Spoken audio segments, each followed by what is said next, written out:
चलिए, राजस्थान के भूगोल में अब अगला नया टॉपिक हमें शुरू करना है। वो है राजस्थान का अपवाह तंत्र।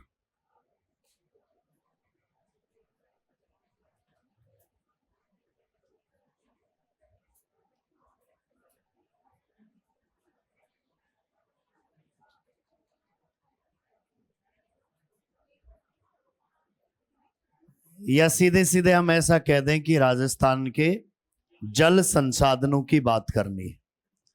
अब इसमें भी आपको कई सब टॉपिक दिए गए हैं। ड्रेनेज सिस्टम में भी इसमें नाम लिखा गया है नदियां, झीलें, बांध, जल संरक्षण की विधियां। एनीकट को तो मतलब एनी का मतलब तो कोई भी, और कट मतलब है काटना, कोई भी काट दे वो एनीकट।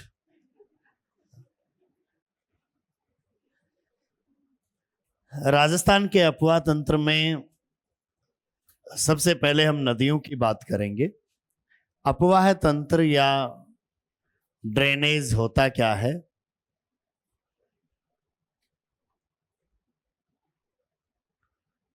ड्रेनेज का मतलब है जल का निकास। तो कई बार कई परीक्षाओं के सिलेबस में ऐसा भी लिखा होता है राजस्थान का जल निकासी तंत्र। तो उसमें कई बार कैंडिडेट कंफ्यूज हो जाते हैं कि नदी तो पढ़ा दी, ये जल निकासी नहीं पढ़ाया। तो नदियां जल का निकास ही करती हैं। किसी स्थान के जल संसाधनों का अपवाह या निकास, ये इस टॉपिक में आएगा। और इसमें हमें राजस्थान की नदियों के बारे में जानकारी लेनी है। नदियों के बारे में किस किस तरीके के प्रश्न किए जाते हैं। वैसे तो नदियों का प्रश्न एग्जाम में आता है तो लगभग फिक्स रहता है कि या तो चंबल पूछता है, या बनास, या माही, या लूणी। संभावना 99.99 चार नदियों की रहती है। फिर भी चार ही पढ़ो।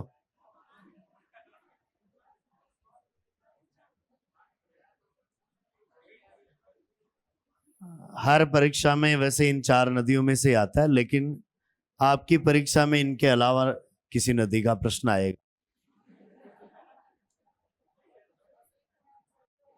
पुराने आप अन्य परीक्षाओं के पेपर उठा के देखो तो उनमें तो ये चार ही नदियां पूछी गई हैं।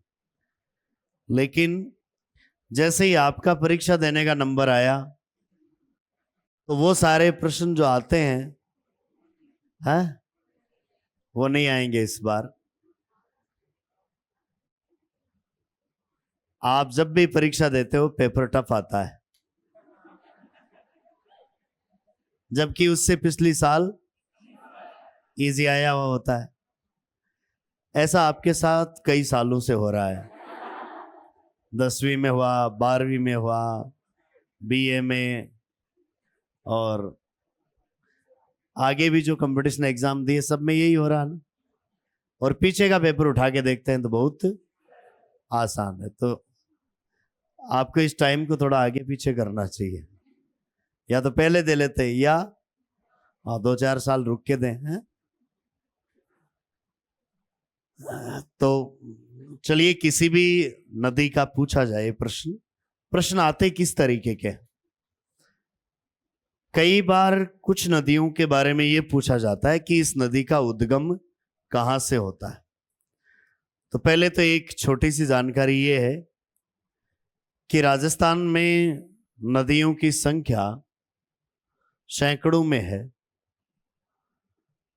तो ऐसा तो नहीं है कि हम 200, 300, 400 नदियों के बारे में पढ़ पाएंगे, इतने याद भी नहीं रहेंगे।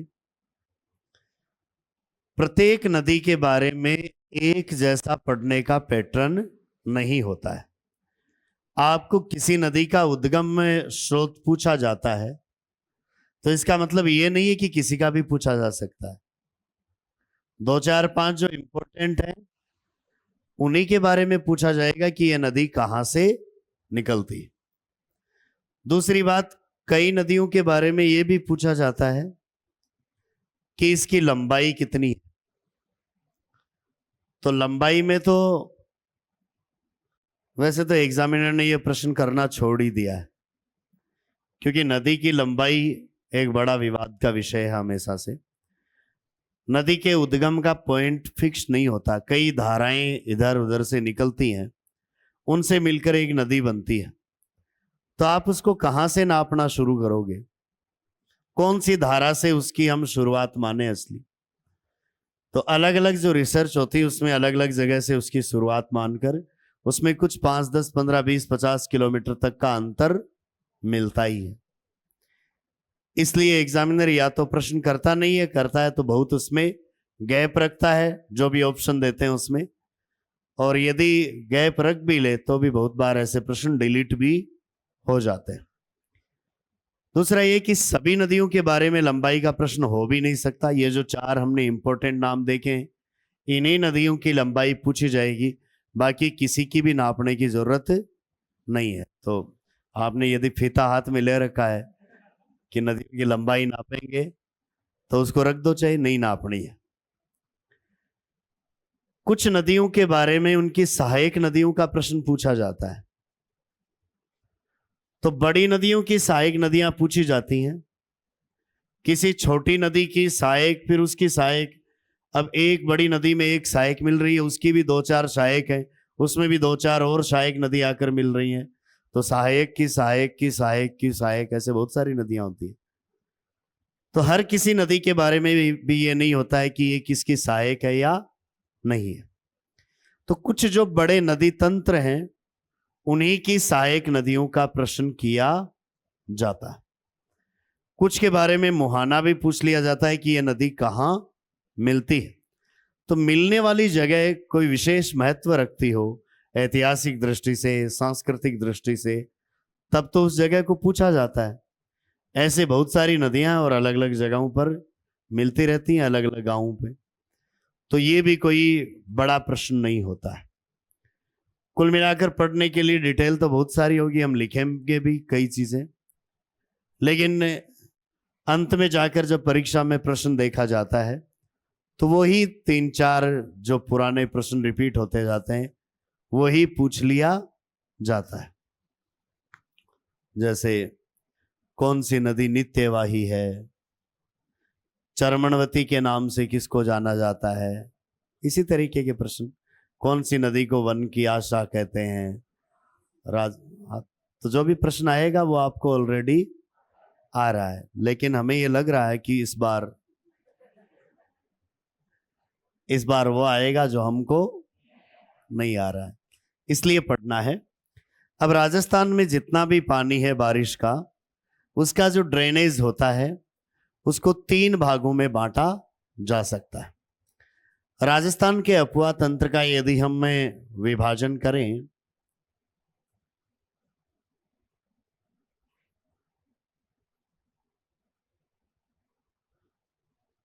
तो राजस्थान में एक बहुत बड़ा एरिया ऐसा है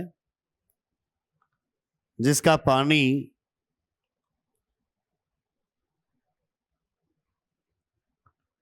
किसी भी समुद्र में नहीं जाता, और उस एरिया को हम कहते हैं कौन सा? आंतरिक अपवाह का क्षेत्र। राजस्थान के टोटल अपवाह तंत्र का इसके अंतर्गत आता है कितना? 60%।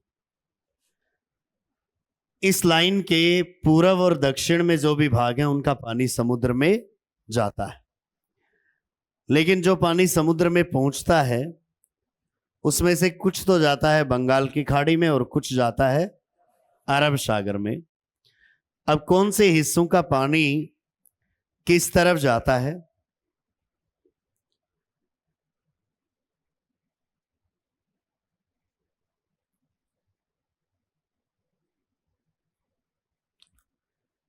इस लाइन के पूर्व में ये जो सारा भाग है इसका पानी जाता है किसमें? बंगाल की खाड़ी में।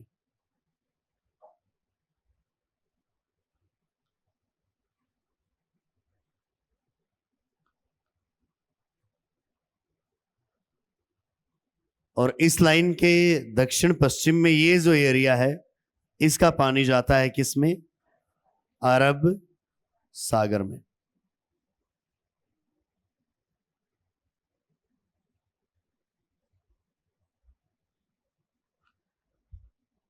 राजस्थान के कुल जल प्रवाह क्षेत्र का 60% आंतरिक अपवाह के अंतर्गत आता है, जिसका पानी किसी भी समुद्र में नहीं जाता है।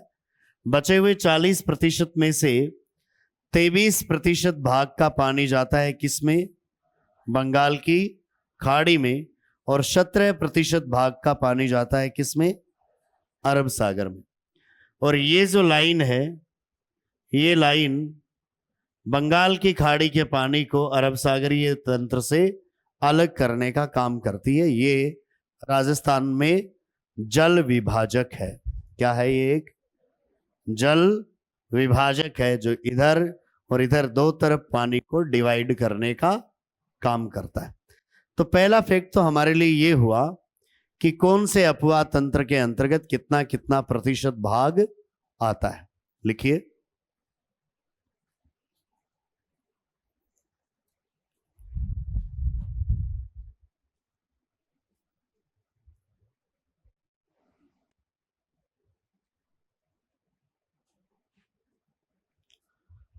देखिए पहला बिंदु, राजस्थान के अपवाह तंत्र को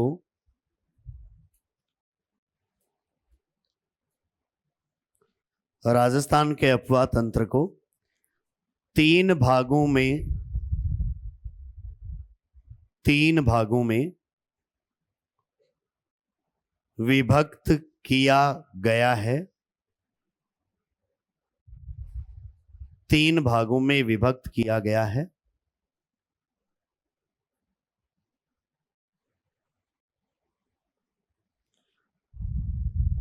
तो जो भी अपवाह क्षेत्र है उसका नाम लिखेंगे और उसमें कितना % अपवाह क्षेत्र आता है उसका प्रतिशत लिखेंगे।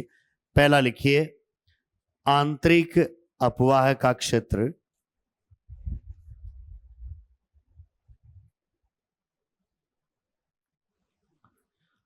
आंतरिक अपवाह का क्षेत्र, और इसके सामने लिख लीजिए कितने प्रतिशत भाग पर है ये?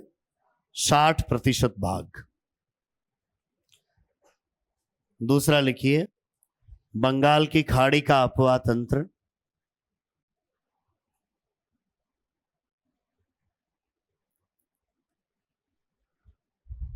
और इसके सामने लिख लीजिए कितना प्रतिशत है? 23%।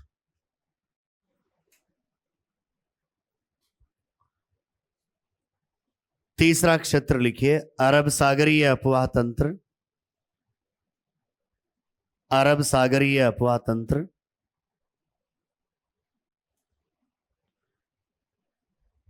और इसमें लिख लीजिए कितना? 17%।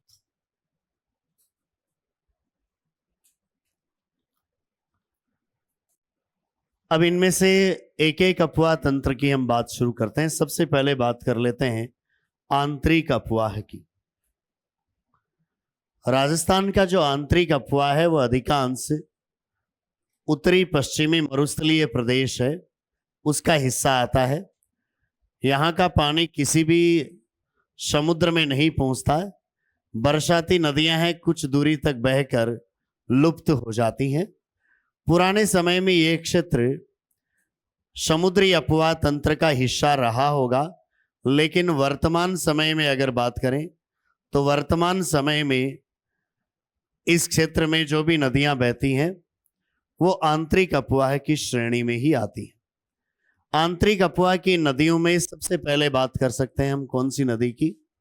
घग्गर नदी की।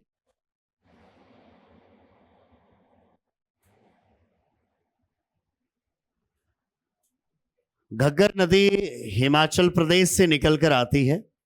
यहाँ हिमाचल प्रदेश में जो शिवालिक श्रेणी है, हिमालय की 3 श्रेणियों में सबसे दक्षिणी श्रेणी, उत्तर में महान हिमालय, उसके दक्षिण में लघु हिमालय और सबसे दक्षिण में शिवालिक, उस शिवालिक श्रेणी से निकलकर आती है, हनुमानगढ़ जिले में प्रवेश करती है, गंगानगर और हनुमानगढ़ में बहते हुए आगे पाकिस्तान तक जाती है।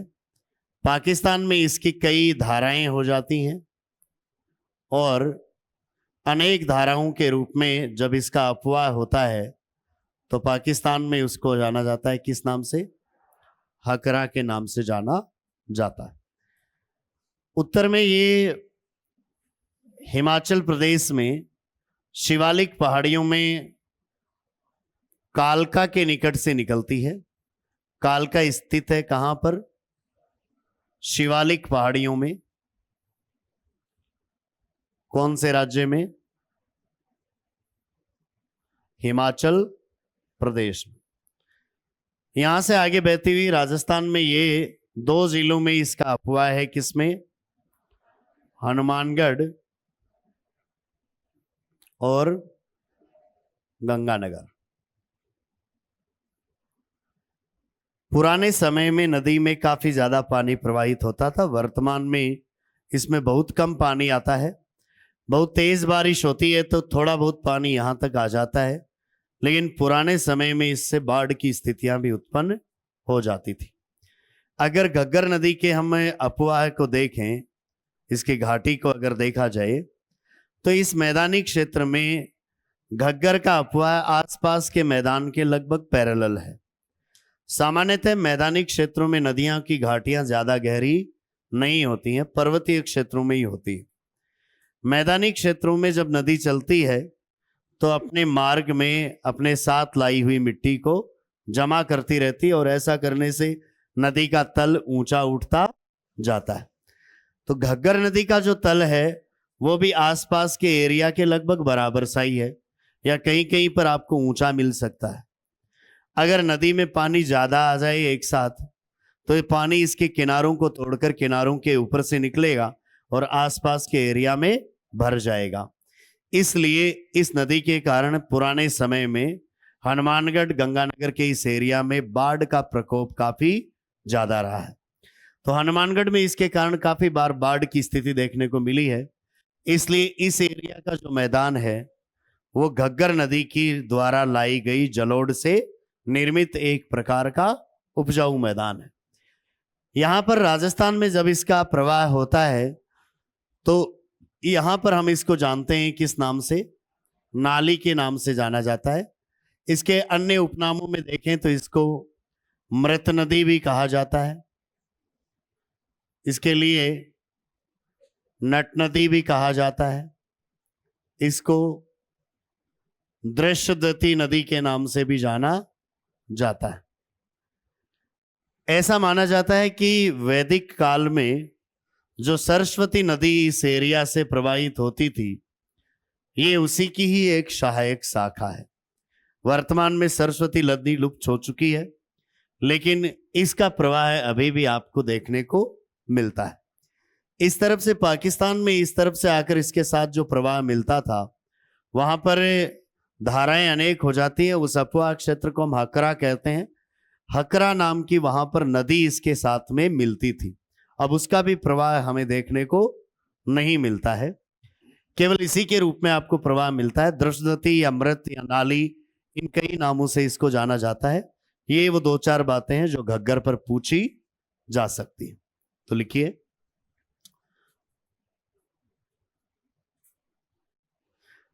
आंतरिक अपवाह तंत्र हेडिंग डाल लीजिए और पहली नदी लिखिए घग्गर नदी।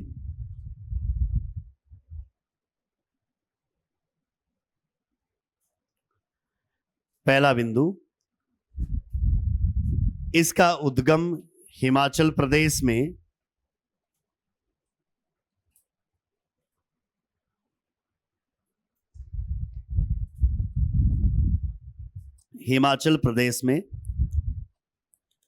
शिवालिक श्रेणी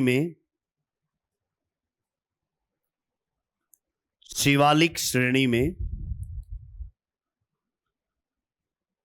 कालका के निकट से होता है।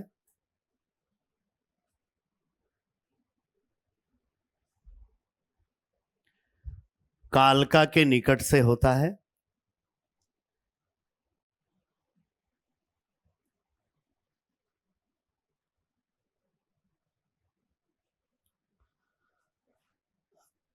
अगला बिंदु, राजस्थान में यह हनुमानगढ़ में प्रवेश करेगी कहां पर? टिब्बी में। लिखिए, राजस्थान में यह है, राजस्थान में यह है हनुमानगढ़ जिले के, हनुमानगढ़ जिले के टिब्बी नामक स्थान से प्रवेश करती है।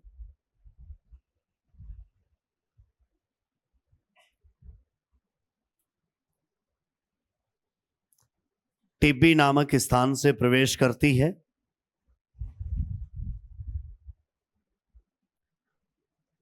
तथा हनुमानगढ़ एवं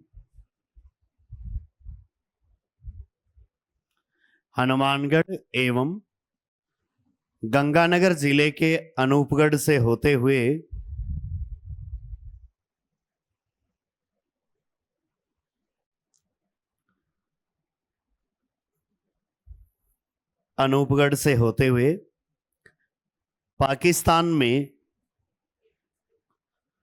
पाकिस्तान में लुप्त हो जाती है। पाकिस्तान में लुप्त हो जाती है। और वैसे लगभग लुप्त ही रहती है, राजस्थान तक भी नहीं आती है। अधिक बहाव होता है तब ये पाकिस्तान तक जाती है और पाकिस्तान में इसका पानी पहुंच जाता है बाढ़ की स्थिति में। कहां पर?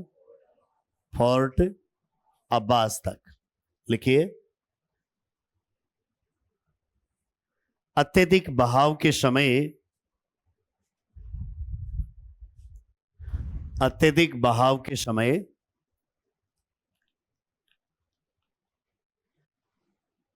यह है पाकिस्तान के,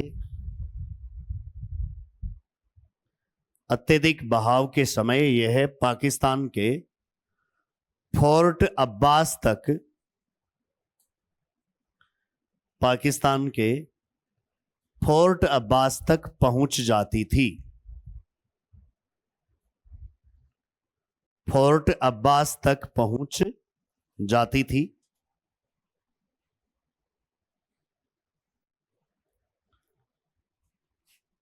अगला बिंदु, पाकिस्तान में हम देखें तो ये कई शाखाओं में बंटकर विलुप्त होती है और कई शाखाओं के रूप में ये जो प्रवाह होता है इसको हम कौन सा प्रवाह बोलते हैं? हकरा, क्योंकि यहां पर हकरा के नाम से ही नदी का प्रवाह होता था।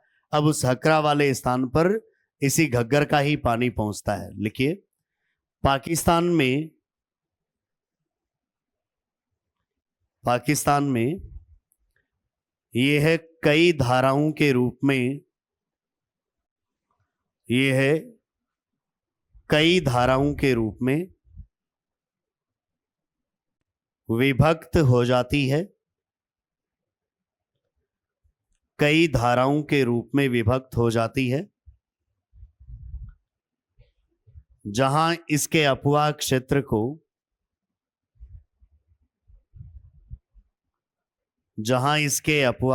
को, हकरा कहा जाता है।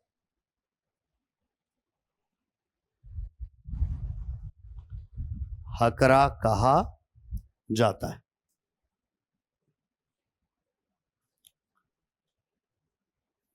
और राजस्थान में अगर देखें तो हम इसको किस नाम से जानते हैं? यहां नाली के नाम से। लिखिए, राजस्थान में इसे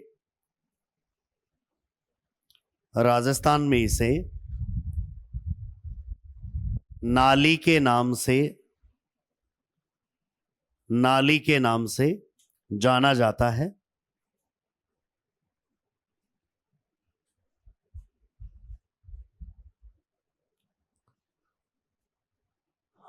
और इसके अलावा देखा जाए तो इसको मृत नदी, नट नदी और हमारे पौराणिक ग्रंथों में दृश्यद्वती भी नाम दिया गया है। लिखिए, इसके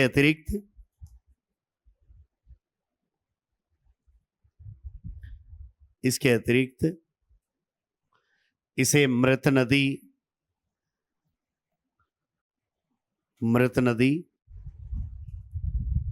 कौमा नट नदी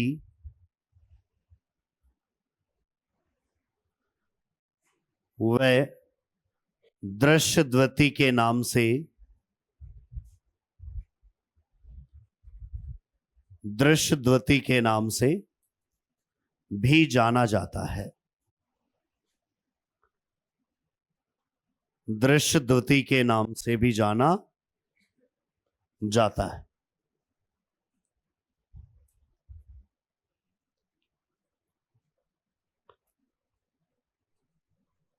ऐसी जानकारियां मिलती हैं कि प्राचीन समय में जो सरस्वती नदी प्रवाहित होती थी, ये उसी की ही एक सहायक शाखा है।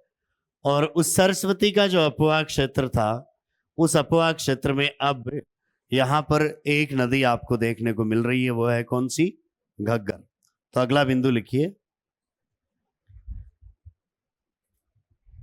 ऐसा माना जाता है,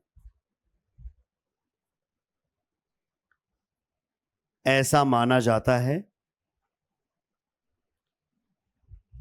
कि यह वैदिक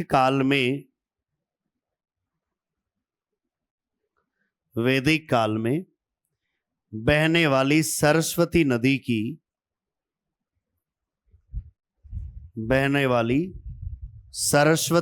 की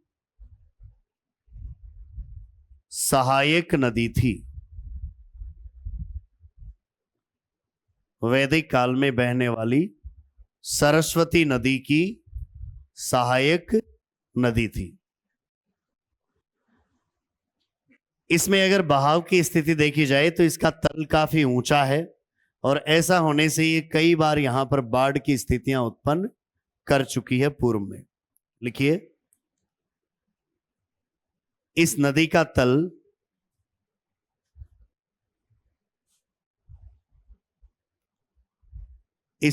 तल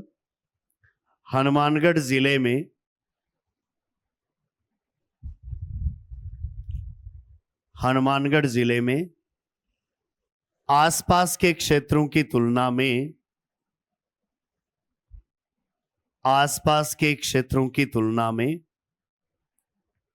ऊंचा है।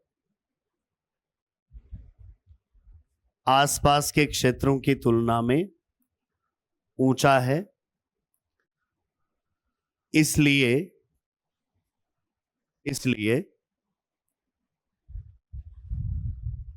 अधिक बहाव के समय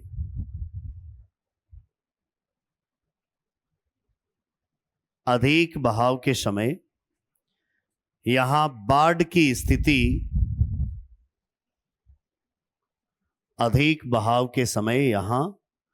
बाढ़ की स्थिति उत्पन्न हो जाती है। बाढ़ की स्थिति उत्पन्न हो जाती है। तो ये जानकारियां पूछी जाती हैं कौन सी नदी के बारे में? घग्गर नदी के बारे में। इसमें एक विशेष फैक्ट आपको ये मिल सकता है कि राजस्थान में जितनी भी नदियां बहती हैं, प्रवाहित होती हैं, वो या तो राजस्थान से निकलती हैं या राजस्थान के बाहर से भी निकल कर आती हैं, तो मध्य प्रदेश की विंध्याचल श्रेणी से निकल कर आती हैं। घग्गर एक ऐसी नदी है जो हिमालय से निकलकर आती है और राजस्थान में प्रवाहित होती है। बाकी राजस्थान में हिमालय से आकर और कोई भी नदी प्रवाहित नहीं होगी। तो ये एक विशेष बात बनेगी, लिखिए। और दूसरा ये भी कि आंतरिक अपवाह की और जो भी नदियां होंगी, वो आंतरिक अपवाह की सब नदियां राजस्थान से ही निकलेंगी।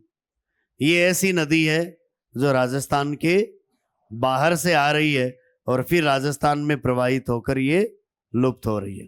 तो लिखिए अगला बिंदु। ये है राजस्थान में प्रवाहित होने वाली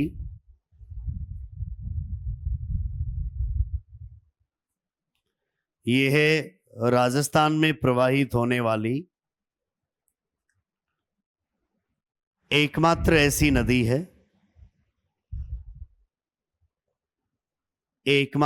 नदी है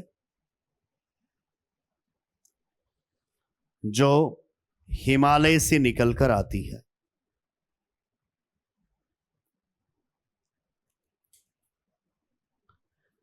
जो हिमालय से निकलकर आती है।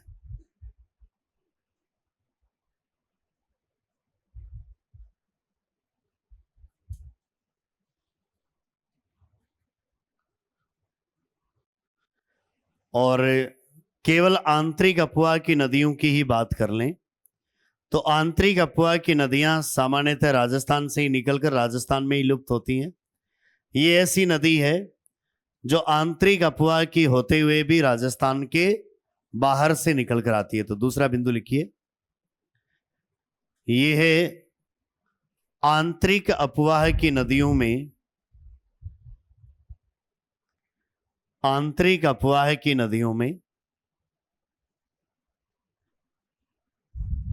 एकमात्र ऐसी नदी है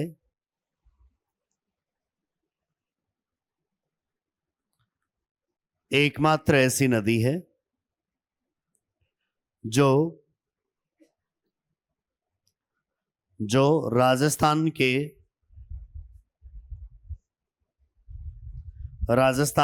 बाहर से निकलकर आती है, जो राजस्थान के बाहर से निकलकर आती है।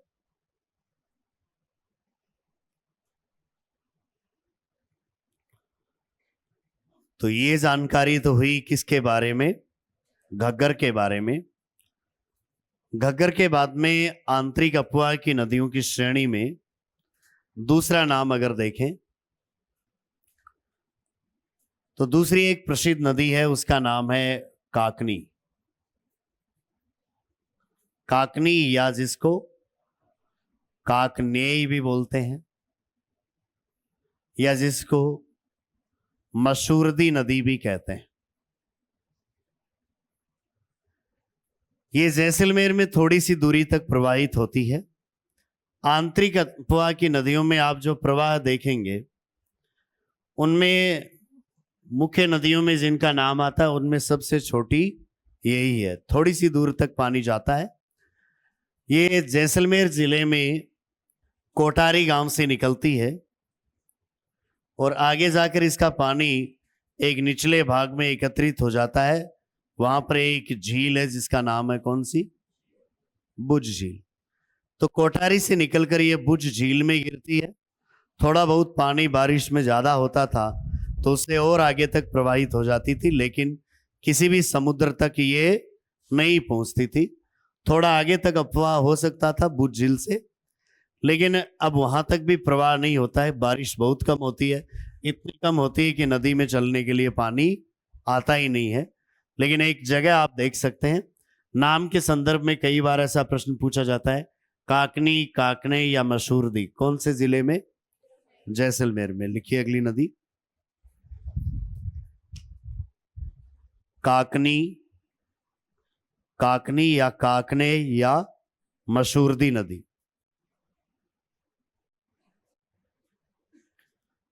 लिखिए, यह है जैसलमेर जिले में, यह है जैसलमेर जिले में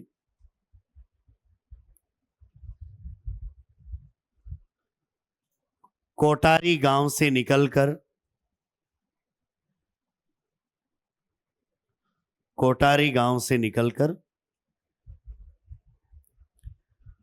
बुज झील में गिरती है। कोटारी गांव से निकलकर बुज झील में गिरती है।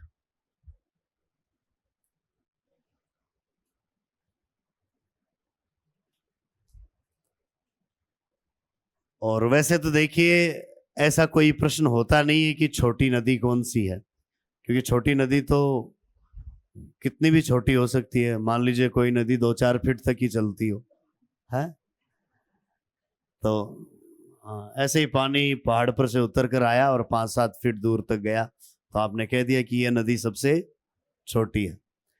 पर इसका लगभग 15-20-25 किलोमीटर तक प्रवाह होता है, इससे ज़्यादा नहीं होता है। बाकी जो आंतरिक अफवाह की है वो इससे थोड़ी ज़्यादा बहकर या तो किसी दूसरी नदी में गिर जाती हैं या आसपास के एरिया में लुप्त हो जाती हैं। तो जो भी आंतरिक अफवाह की नदियों में हम पढ़ेंगे उनमें ये सबसे छोटी होगी। और घग्गर के बारे में आप बात करके आए, ये सबसे लंबी थी, ये हिमालय से निकल कर आ रही है राजस्थान तक, तो इसकी दूरी सबसे ज्यादा, लेकिन इनका एंड पॉइंट कोई डिसाइड नहीं होता है, तो एग्जैक्ट लंबाई तो हम इसकी लिख नहीं पाएंगे और किसी भी आंतरिक प्रवाह की नदी में लिखनी भी नहीं है। लेकिन घग्गर इनमें से सबसे ज्यादा दूरी तक बहेगी और काकनी इनमें सबसे कम दूरी तक बहेगी। तो लिखिए इसके सामने, यह है आंतरिक अपवाह की नदियों में, यह है आंतरिक अपवाह की नदियों में सबसे छोटी नदी है। यह है आंतरिक अपवाह की नदियों में सबसे छोटी नदी है।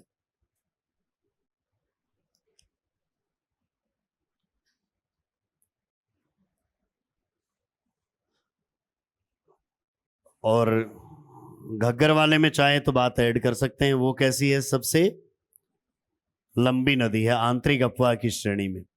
बाकी तो उससे लंबी और भी खूब आएंगी, चंबल, बनास, ये सारी, लेकिन आंतरिक अपवाह की कैटेगरी में देखा जाए तो आंतरिक अपवाह वाली नदियों में घग्गर सबसे लंबी और काकनी सबसे छोटी। अगली नदी का यदि प्रश्न देखा जाए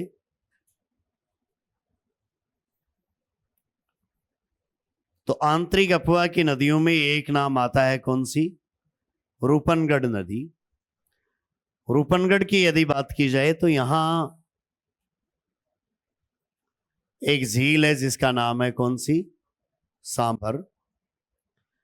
अजमेर जिले से निकलकर अजमेर के सलेमाबाद से होती हुई, नागौर से होती हुई सांभर झील में आकर गिरती है कौन सी नदी, रूपनगढ़। ये है कौन सी, काकनी, और यहां बात कर चुके आप घग्गर की। तो सांभर भी एक आंतरिक अपवाह के लिए प्लाया का एग्जाम्पल है, जिसमें आसपास के ऊंचे क्षेत्रों से नदियां आकर गिरती हैं। कई नदियां इसमें गिरती हैं, उनमें से एक नाम है कौन सा, रूपनगढ़ का। रूपनगढ़ की अगर हम बात करें तो ये अजमेर जिले से निकलती है और अजमेर में विशेषकर इसका प्रवाह होता है कौन से एरिया से, सलेमाबाद से। आगे चलकर ये नागौर में प्रवाहित होती है और अंततः गिरती है किसमें, सांभर झील में। और कोई विशेष प्रश्न वैसे रूपनगढ़ पर नहीं पूछा जाता है। लिखिए अगली नदी, रूपनगढ़ नदी।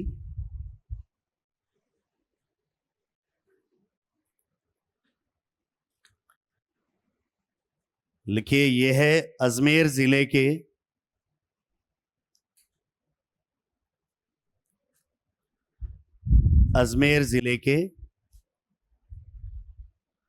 सलेमाबाद से प्रवाहित होकर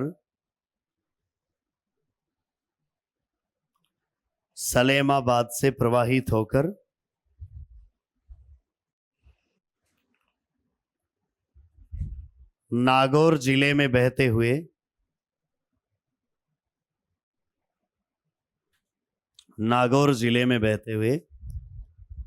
सांभर झील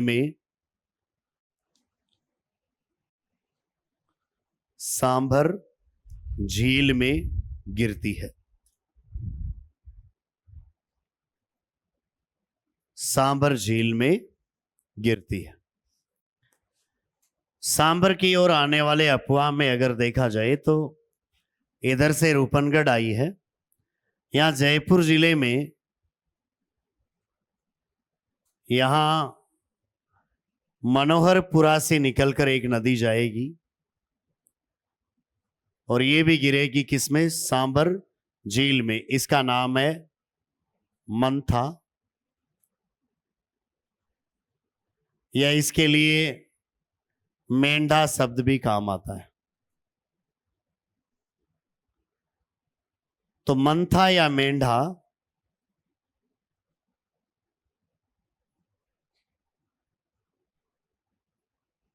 ये जयपुर जिले से निकलती है, कहां से, मनोहरपुरा से, और गिरती है किसमें, सांभर झील में गिरती है। तो एक तरफ से रूपनगढ़ और एक तरफ से मंथा, ये दो तो इसमें बड़ी नदियां आकर गिरती हैं। एक दो इसमें छोटी नदियां भी गिरती हैं जयपुर से ही निकलकर। उनमें नाम आता है खारी और खंडेल।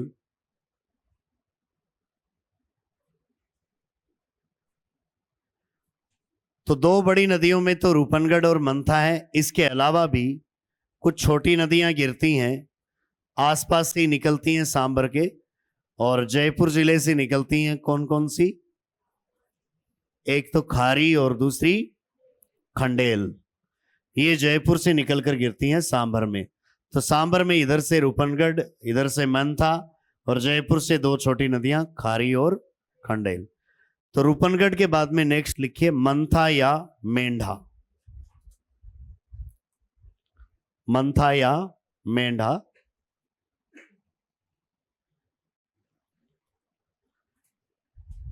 और इसके सामने लिखिए ये है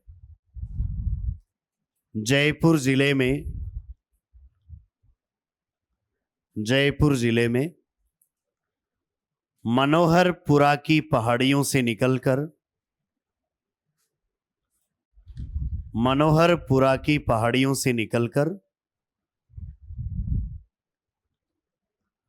सांभर झील में गिरती है।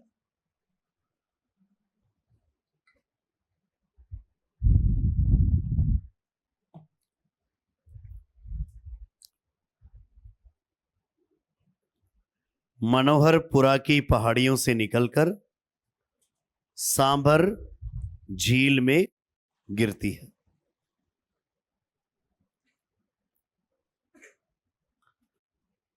और दो छोटे छोटे नाले और हैं, बड़ी नदी तो नहीं है। कौन सी? खारी व खंडेल। तो नाम लिख लीजिए एक साथ ही दोनों का, खारी व खंडेल नदियां। खारी व खंडेल नदियां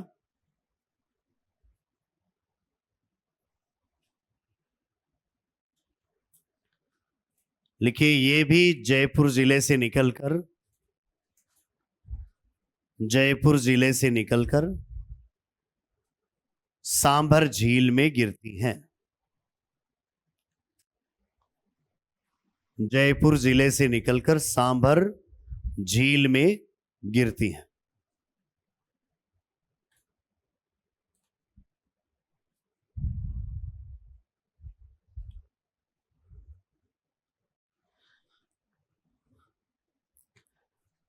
आंतरिक अफवाह की नदियों में इसके आगे अगर बात की जाए तो यहां सीकर में खंडेला की पहाड़ियों से निकलती है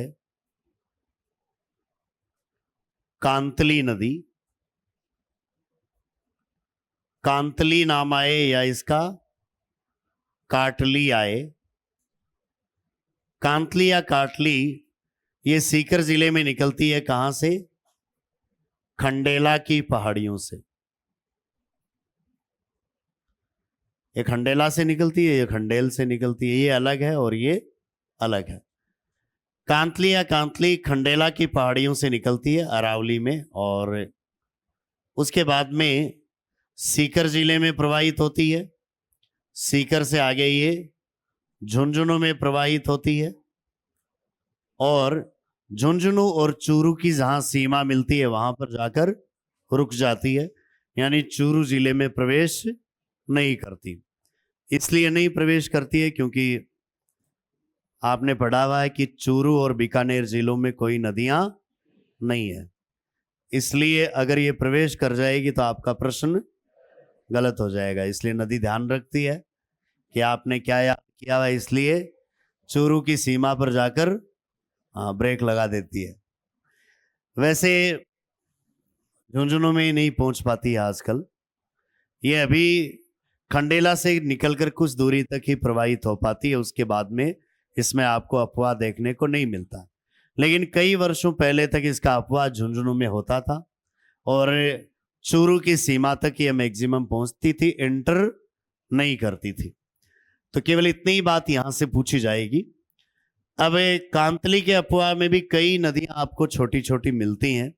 उन सभी आंतरिक अफवाह की नदियों की हमें बात नहीं करनी है। इस एरिया से सिर्फ आपको कांतली पूछी जाती है, बाकी आसपास के गांवों से जो भी निकलती हैं वो गांवों के नामों के आधार पर कई नदियां यहां जानी जाती हैं। तो लिखिए अगली नदी, कांतली या काटली।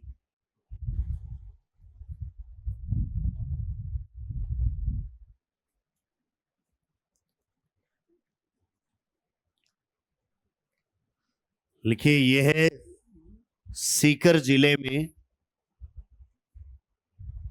सीकर जिले में खंडेला की पहाड़ियों से निकलकर, खंडेला की पहाड़ियों से निकलकर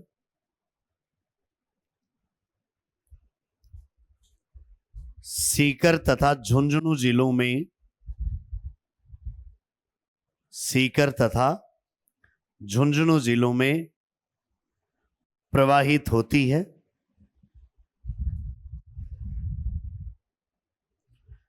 सीकर तथा झुंझुनू जिलों में प्रवाहित होती है एवं चूरू जिले की सीमा के निकट पहुंचकर, चूरू जिले की सीमा के निकट पहुंचकर लुप्त हो जाती है।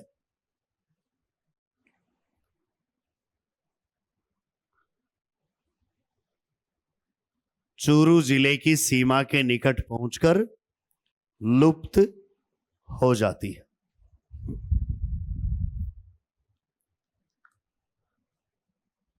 आंतरिक अफवाह के तंत्र में यहां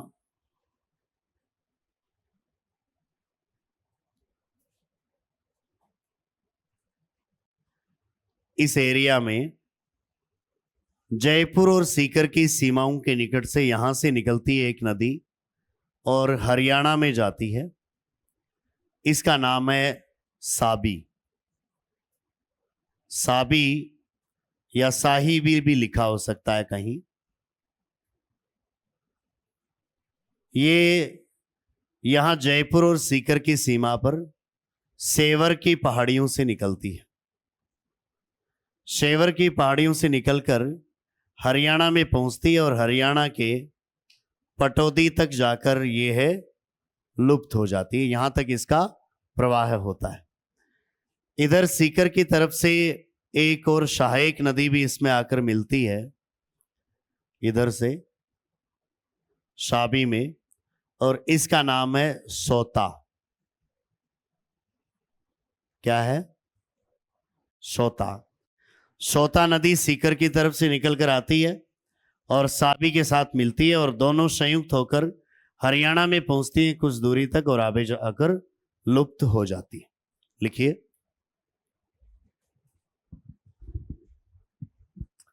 साबी नदी, साबी या साहिबी। लिखिए यह है सीकर व जयपुर जिले की सीमा पर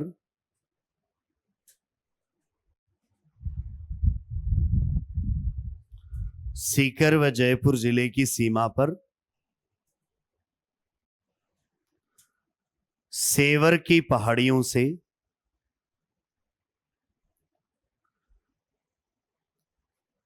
सेवर की पहाड़ियों से निकलती है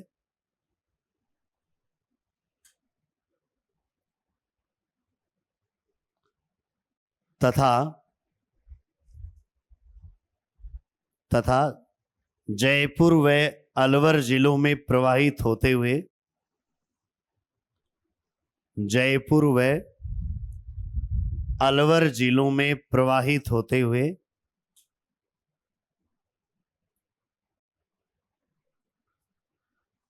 हरियाणा के पटौदी गांव में, हरियाणा के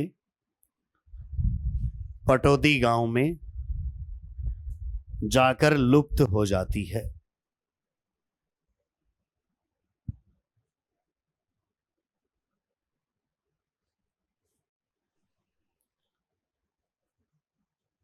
पटौदी गांव में जाकर लुप्त हो जाती है। इसकी यदि हम सहायक नदी देखें तो उसका नाम क्या है? सोता।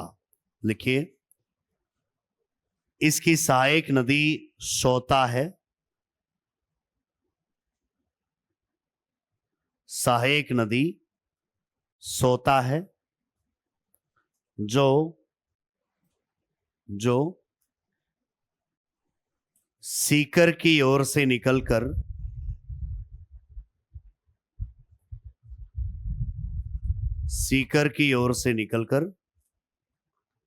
इसके साथ मिलती है। सीकर की ओर से निकलकर इसके साथ मिलती है।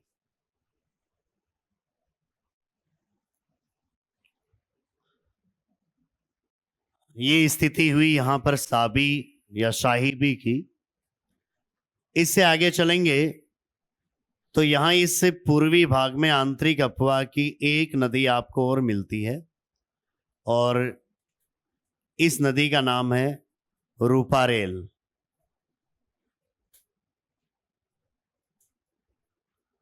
रूपारेल नदी अलवर जिले में थानागाजी तहसील से निकलती है, और यहां से आगे, अलवर से आगे, ये भरतपुर तक पहुंचती है और भरतपुर में जाकर लुप्त हो जाती है। इतना ही प्रवाह हमें देखने को मिलता है। इसको वराह नदी के नाम से भी जाना जाता है। लिखिए, रूपारेल नदी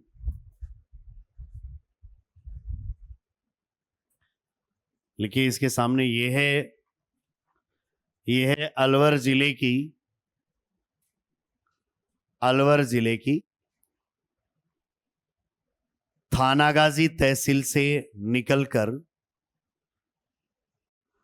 अलवर जिले की थानागाजी तहसील से निकलकर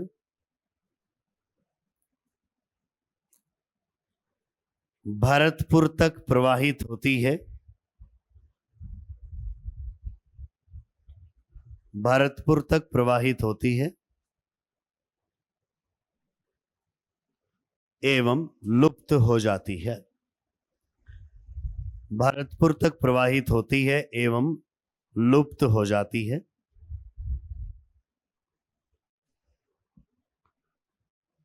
और आगे लिख लीजिए, इसे वराह नदी भी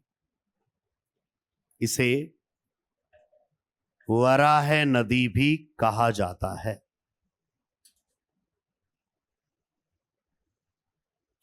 वराह नदी भी कहा जाता है।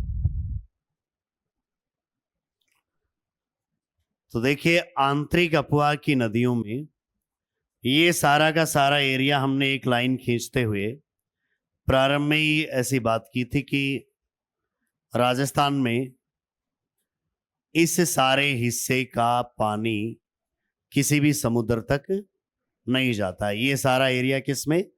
आंतरिक अफवाह में है। इधर वाला ये आएगा बंगाल की खाड़ी में और ये जाएगा अरब सागर में। तो इस एरिया में हमने 6-7 कुछ बड़ी नदियों की बात की है। इसके अलावा आंतरिक अफवाह की नदियों की संख्या इस एरिया में आपको 50-60 से ज़्यादा मिलती है, लेकिन सबको नहीं पढ़ना है। प्रश्न जिनमें से पूछे जाते हैं उन्हीं को देखना है। एक तो हमने देखी कौन सी? घग्गर, गंगानगर, हनुमानगढ़ में। इधर जैसलमेर में कौन सी? काकनी। अजमेर और नागौर में रूपनगढ़। जयपुर में खारी, खंडेल, मंथा और मेंढा, जो कि सब किस में गिरती हैं? सांबर झील में। सीकर और झुंझुनू में कांतली। जयपुर, अलवर और कुछ पानी सीकर का लेकर साबी, जिसकी सहायक नदी कौन सी? सोता। और पूर्वी राजस्थान में अलवर और भरतपुर में प्रवाहित होती है कौन सी? रूपारेल। ये सब आंतरिक अफवाह की नदियों के उदाहरण हुए। इसके बाद में राजस्थान का 40% एरिया ऐसा है जिसका पानी समुद्र तक जाता है, उसको हम समुद्री अफवाह कहेंगे। और वो समुद्री अफवाह है 2 भागों में विभक्त है, बंगाल की खाड़ी में और अरब सागरीय अफवाह तंत्र में। तो आंतरिक अफवाह तंत्र के बाद में दूसरे अपवाह तंत्र की अब हमें बात करनी है, वो है बंगाल की खाड़ी का अपवाह तंत्र। बंगाल की खाड़ी का अपवाह तंत्र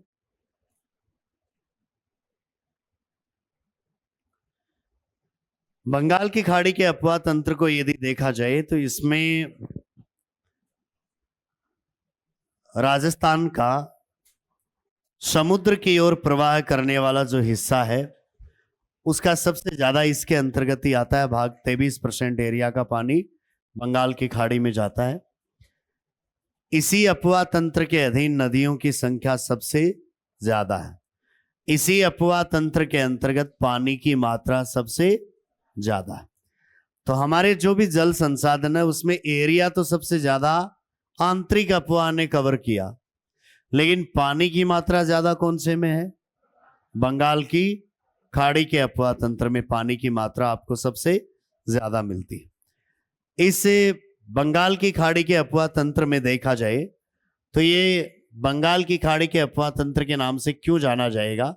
भारत के मानचित्र पर एक बार यदि हम इसकी स्थिति देख लें कि ये पानी किस दिशा में प्रवाहित हो रहा है और क्यों इसको इस नाम से हम जानते हैं।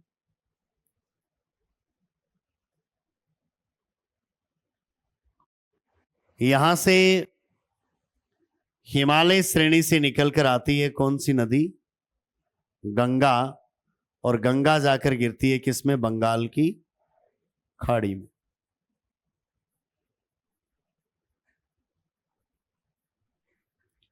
इस नदी का नाम है कौन सी? गंगा। गंगा की एक सहायक नदी है जो इधर उत्तराखंड की ओर से ही निकलकर आती है और गंगा के साथ में मिलती है। इसका नाम है यमुना।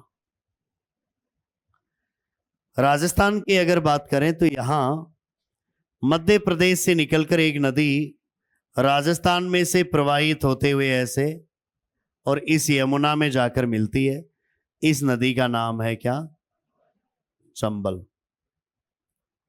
और राजस्थान में आपने अरावली के पूर्व में ये जो एक लाइन खींची थी, इस लाइन के इस तरफ का सारा पानी चंबल में ही जाता है विभिन्न नदियों के माध्यम से।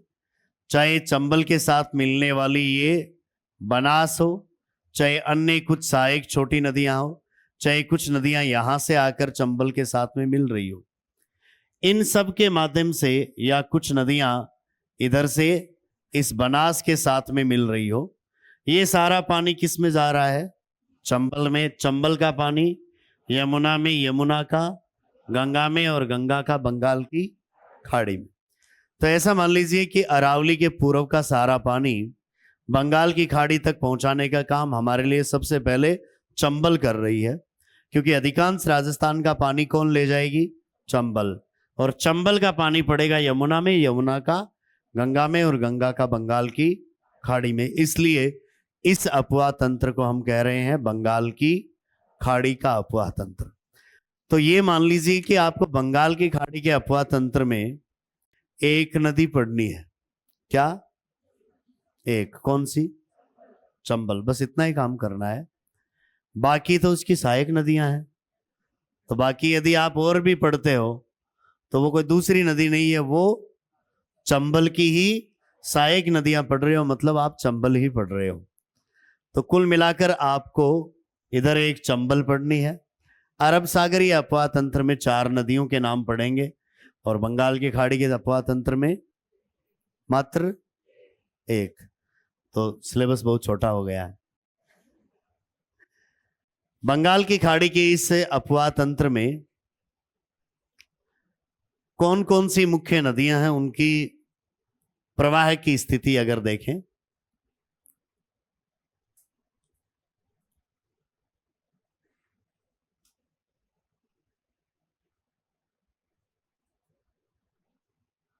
तो यहां पर इस एरिया में मध्य प्रदेश में यहां एक श्रेणी है विंध्याचल। अधिकांश इस एरिया पर पानी जो प्रवाहित करेगा वो विंध्याचल की ओर से ही पानी आएगा। बंगाल की खाड़ी के अपवाह तंत्र में सबसे प्रमुख कौन सी है? चंबल, जिसको चरमनवती के नाम से भी जाना जाता है। चंबल या चरमनवती, यह मध्य प्रदेश में विंध्याचल श्रेणी से निकलती है और यहां पर विंध्याचल श्रेणी में भी यह है, जनापाव की पहाड़ियां वहां से निकलती है। यहां से निकलकर मध्य प्रदेश में बहते हुए ये राजस्थान में प्रवेश करती है चित्तौड़गढ़ जिले से। उसके बाद में कोटा और बूंदी से बहते हुए फिर राजस्थान और मध्य प्रदेश की ये सीमा बनाती है। फिर उत्तर प्रदेश मध्य प्रदेश की सीमा बनाती है और उसके बाद में ये है यमुना नदी में जाकर मिल जाती है। इधर जो बहती है कौन सी नदी? यमुना, इसमें जाकर मिल जाती। तो चंबल का उद्गम होता है कहां से? मध्य प्रदेश में कौन सी पहाड़ियों से? जनापाव की पहाड़ियों से।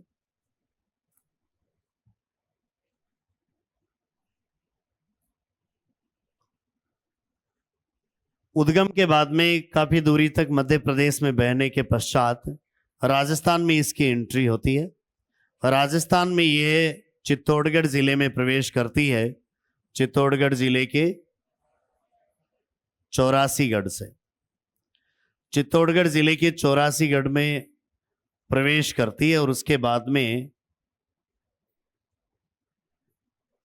इसका प्रवाह होता है कहां कहां? चित्तौड़गढ़ से आगे कोटा, उसके आगे बूंदी और बूंदी से आगे देखा जाए तो फिर यहाँ है सवाई माधोपुर, करौली और धौलपुर। सवाई माधोपुर, करौली और धौलपुर के ये आंतरिक भागों से निकलने के बजाय उनके किनारे से निकलती है और किनारे से निकलते हुए इधर हम बात करें, इधर है क्या? मध्य प्रदेश, इधर राजस्थान। तो सवाई माधोपुर, करौली और धौलपुर जिलों की सीमा पर यह है राजस्थान और मध्य प्रदेश के बीच में अंतर्राज्यीय सीमा बनाने का काम करती है। तो आगे जो जिले आएंगे अंतर्राज्यीय सीमा पर वो कौन से?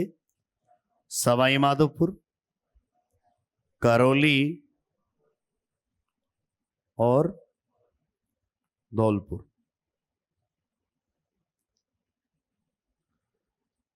नदी का प्रवाह अगर देखा जाए तो अपने उद्गम से लेकर जनापाव से लेकर यहां उत्तर प्रदेश में यह मुरादगंज के आसपास यमुना में मिलती है। वहां तक कुल मिलाकर इसका प्रवाह है 965 किलोमीटर की लंबाई में होता है।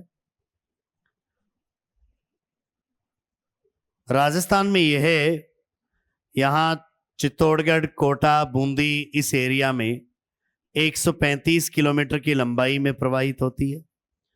आगे सवाई माधोपुर, करौली और धौलपुर, इनकी ये मध्य प्रदेश के साथ सीमा बनाती है लगभग 241 किलोमीटर की लंबाई में। तो कुछ दूरी में अंतर्राज्यीय सीमा बनाती है, कुछ दूरी में अंदर से निकलती है और बाकी इसका प्रवाह होता है किसमें? मध्य प्रदेश में और उत्तर प्रदेश में। इस नदी में हमें साल भर पानी की प्रवाह की स्थिति देखने को मिलती है और साल भर पानी प्रवाह होता है, इसलिए इसको हमने कई उपनामों से जाना है। जैसे एक तो नित्यवाही, नित्यवाही या सदावाही या हमेशा वाहिनी या कह दो डेली वाहिनी, जिसमें पानी हमेशा प्रवाहित होता है। और दूसरा इसके लिए नाम प्रयुक्त किया गया है क्या? कामधेनु।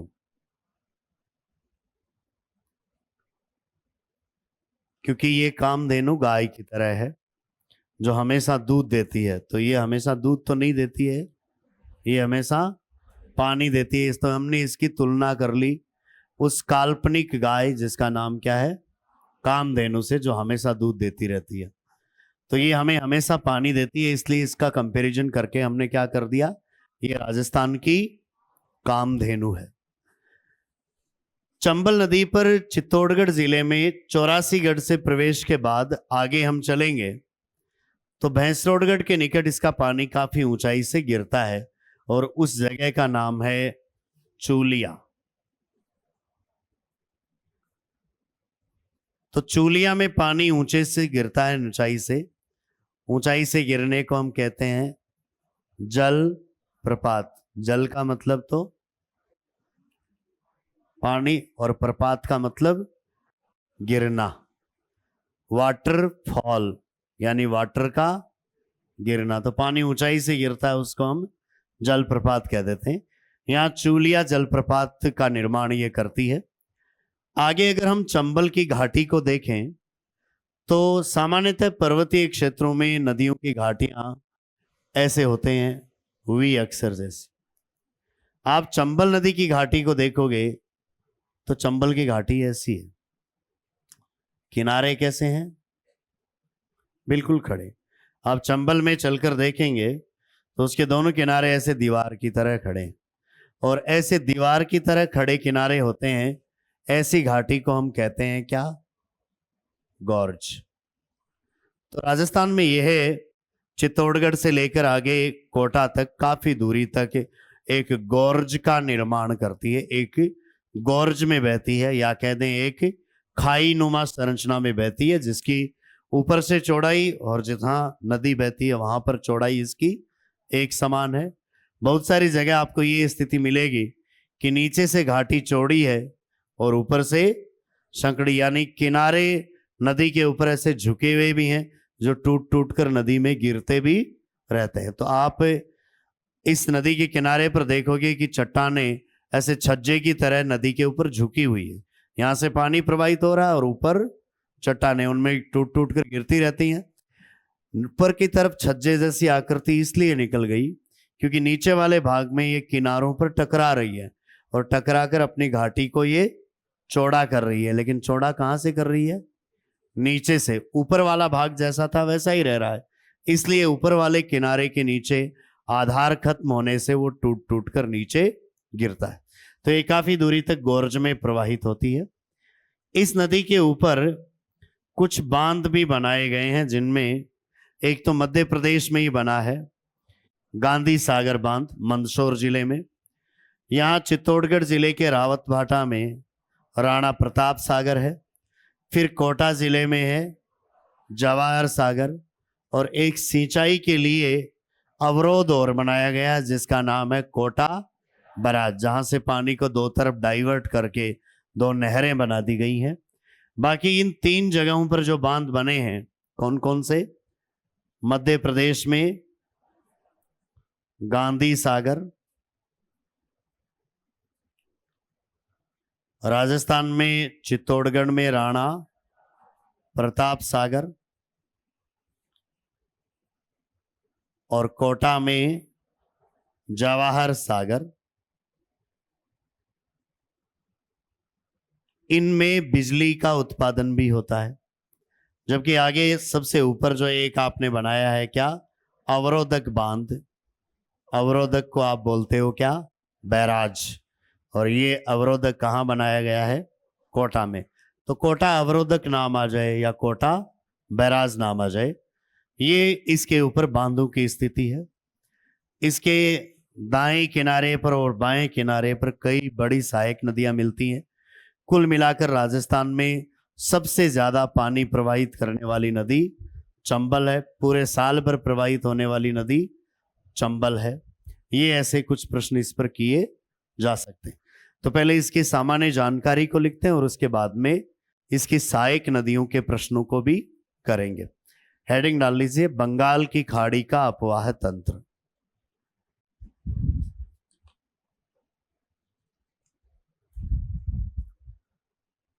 बंगाल की खाड़ी के अपवाह तंत्र में पहला नाम लिखिए, चंबल या चरमनवती।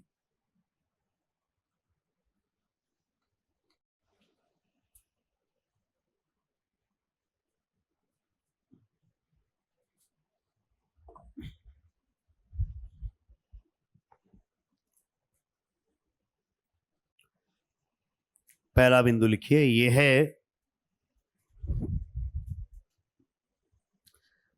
मध्य प्रदेश की विंध्याचल श्रेणी में, मध्य प्रदेश की विंध्याचल श्रेणी में जनापाव की पहाड़ियों से निकलती है। जनापाव की पहाड़ियों से निकलती है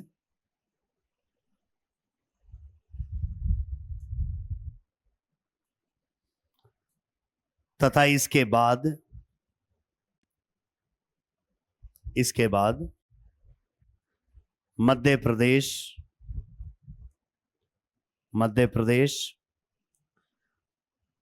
राजस्थान, मध्य प्रदेश, राजस्थान व उत्तर प्रदेश से प्रवाहित होते हुए उत्तर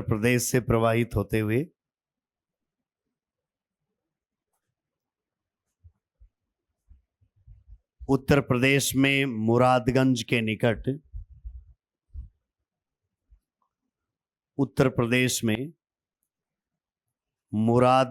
निकट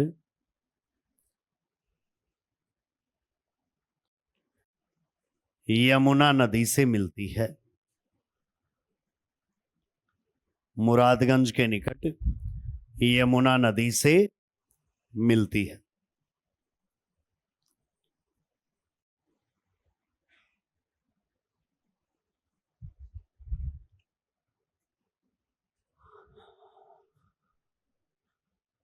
अगला बिंदु,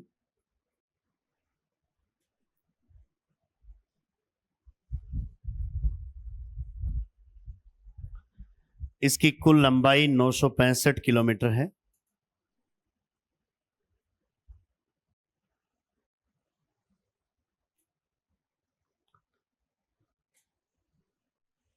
इसकी कुल लंबाई 965 किलोमीटर है।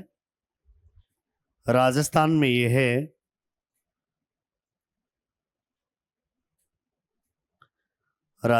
यह है 135 किलोमीटर की लंबाई में 135 किलोमीटर की लंबाई में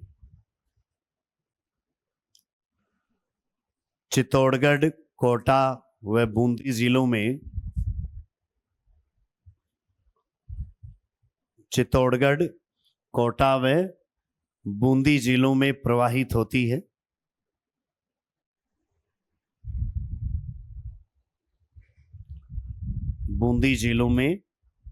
प्रवाहित होती है। तथा 241 किलोमीटर की लंबाई में 241 किलोमीटर की लंबाई में यह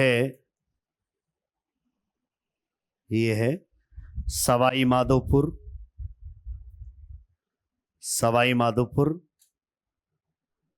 करौली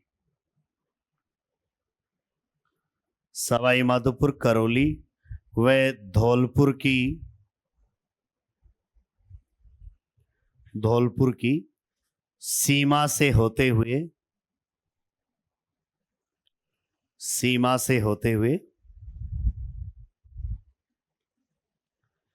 राजस्थान व मध्य प्रदेश के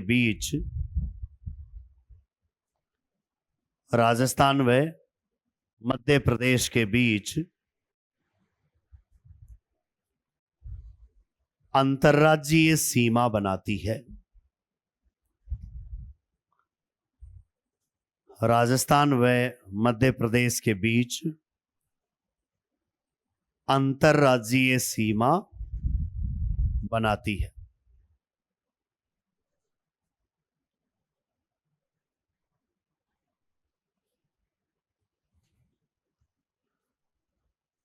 राजस्थान में इसका प्रवेश देखा जाए तो राजस्थान में यह प्रवेश करती है कहां से? चित्तौड़गढ़ जिले के 84गढ़ नामक स्थान से। लिखिए, राजस्थान में यह है चित्तौड़गढ़ जिले के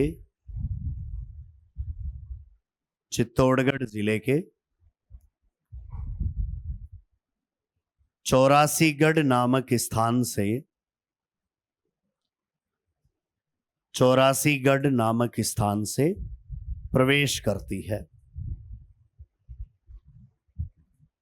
चित्तौड़गढ़ जिले के चौरासीगढ़ नामक स्थान से प्रवेश करती है। आगे देखा जाए तो चित्तौड़गढ़ जिले में ही यह है, भैंसरोडगढ़ के निकट एक जलप्रपात का निर्माण भी करती है जिसका नाम है चूलिया जलप्रपात। लिखिए, चित्तौड़गढ़ जिले में यह है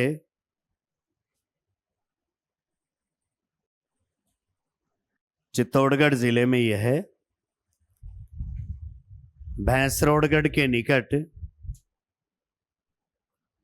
भैंसरोडगढ़ के निकट चूलिया जलप्रपात बनाती है।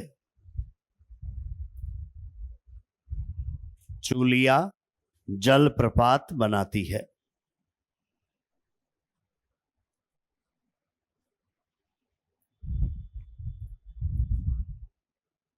अगली स्थिति देखें, राजस्थान में यहां पर इसका प्रवाह होता है तो एक संकड़े गौर्ज या खाई नुमा आकृति में यह बहती है। लिखिए, राजस्थान में चित्तौड़गढ़ से कोटा के बीच, राजस्थान में चित्तौड़गढ़ से कोटा के बीच यह एक संकड़े गौर्ज, संकड़े गौर्ज, गौर्ज कह दें चाहे आप कह दो खड्ड या कह दें खाई,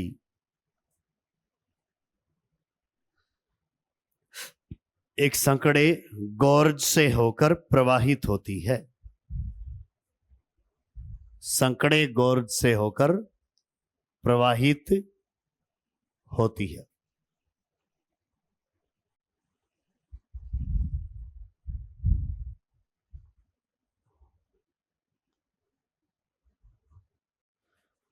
अगला बिंदु, पानी के प्रवाह की अगर बात करें तो इसमें सबसे ज्यादा जल का प्रवाह होता है और पूरे साल भर होता है। लिखिए, यह है राजस्थान में से प्रवाहित होने वाली,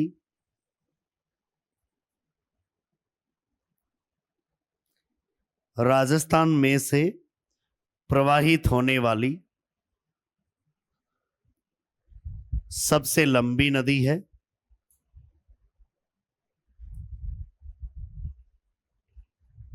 सबसे लंबी नदी है तथा सर्वाधिक जल का प्रवाह करने वाली नदी है, तथा सर्वाधिक जल का प्रवाह करने वाली नदी है।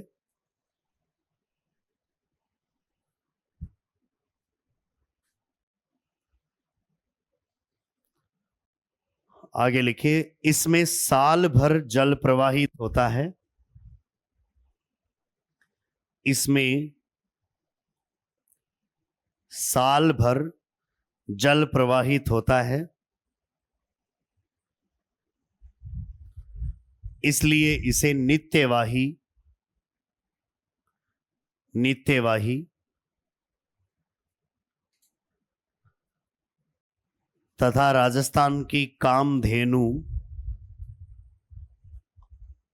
नित्यवाही तथा राजस्थान की कामधेनु भी कहा जाता है। कामधेनु भी कहा जाता है।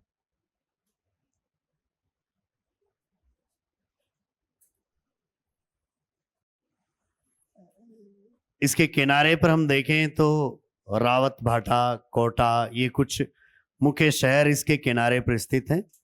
रावत भाटा के निकट इस पर बांध का निर्माण भी किया गया है। लिखिए, इसके किनारे पर, इसके किनारे पर रावत भाटा, इसके किनारे पर रावत भाटा तथा कोटा शहर स्थित हैं। कोटा शहर स्थित है।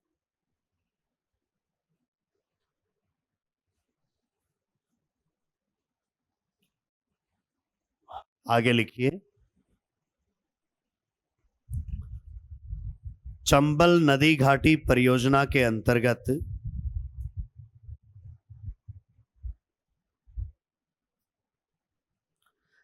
चंबल नदी घाटी परियोजना के अंतर्गत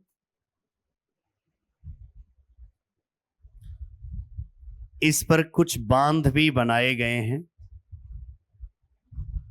इस पर कुछ बांध भी बनाए गए हैं जो निम्न है। जो निम्न है। पहला नाम लिखिए, गांधी सागर बांध। गांधी सागर बांध।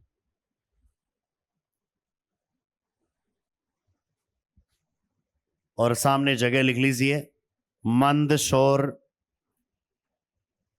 मध्य प्रदेश। कौन सी जगह है? मंदसौर मध्य प्रदेश। ऐसा शोर जो मंद गति से होता है उसको कहते हैं, हाँ, मंदसौर। मंदसौर मध्य प्रदेश। दूसरा लिखिए, राणा प्रताप सागर।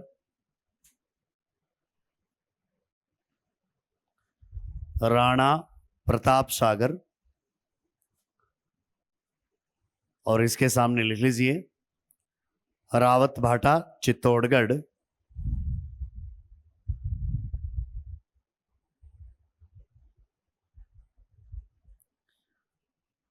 और इसके सामने ये लिख लीजिए, सर्वाधिक भराव क्षमता वाला बांध।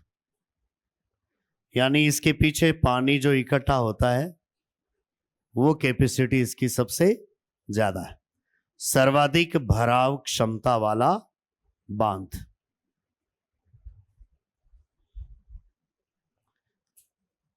तीसरा लिखिए, जवाहर सागर बांध। जवाहर सागर बांध, कोटा। और चौथा नाम लिखिए, कोटा बैराज।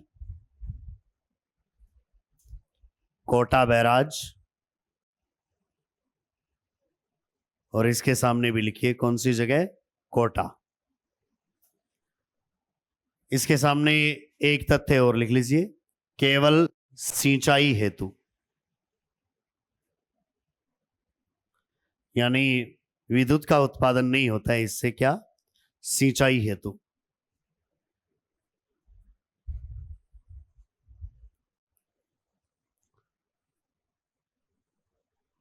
चंबल नदी के बारे में यदि विशेष तथ्य एक और देखें तो इस नदी में हमें घड़ियाल देखने को मिलते हैं। और घड़ियाल मगरमच्छ की एक ऐसी प्रजाति है जो सिर्फ इंडिया में ही मिलती है, और इंडिया में भी कहाँ? चंबल में ही मिलती है। मगरमच्छ प्रजाति में घड़ियाल मगरमच्छ से थोड़ा सा अलग दिखने में है। उसका मुंह है काफी लंबा होता है, तो जो लंबे मुंह वाला है वो है कौन सा? घड़ियाल। और जो तीखे छिपकली जैसे मुंह वाला है वो है सामान्य मगरमच्छ। तो आप एक तो इसके मुंह की जो आकृति देखते हैं वो ऐसी देखते हैं, जो भी छिपकली हो या मगरमच्छ हो वो भी एक छिपकली का रूप ही है। लेकिन घड़ियाल में आप देखेंगे कि ये मुंह कैसा होगा? ऐसे लंबा होगा। तो ऐसे लंबे मुंह वाला है वह कौन सा है? घड़ियाल। ये आपको चंबल में मिलता है, इसलिए चंबल को हमने चंबल घड़ियाल अभयारण्य घोषित किया हुआ है। लिखिए, इस नदी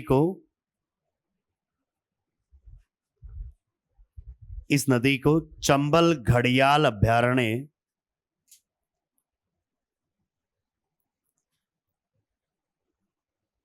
चंबल घड़ियाल अभयारण्य घोषित किया गया है।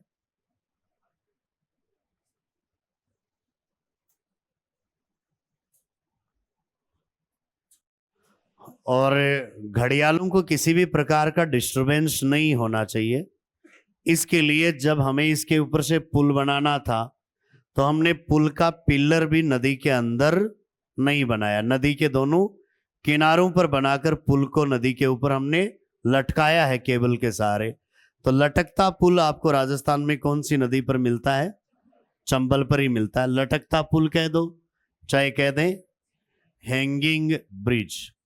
लिखिए, इस नदी पर कोटा में,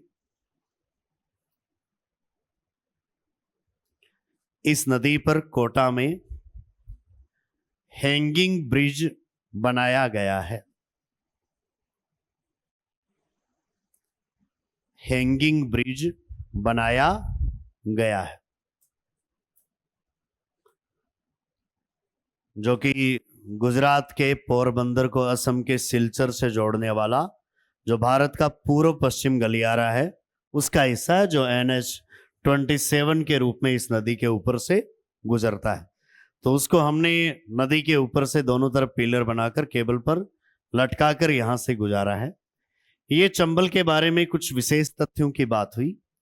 इसके दोनों किनारों से कौन कौन सी सहायक नदियां मिलती हैं, उनकी कौन सी सहायक नदियां हैं और उनके बारे में कौन से तथ्य हैं, ये चंबल के बारे में हमें जानकारी और लेनी है, लेकिन वो कल लेंगे।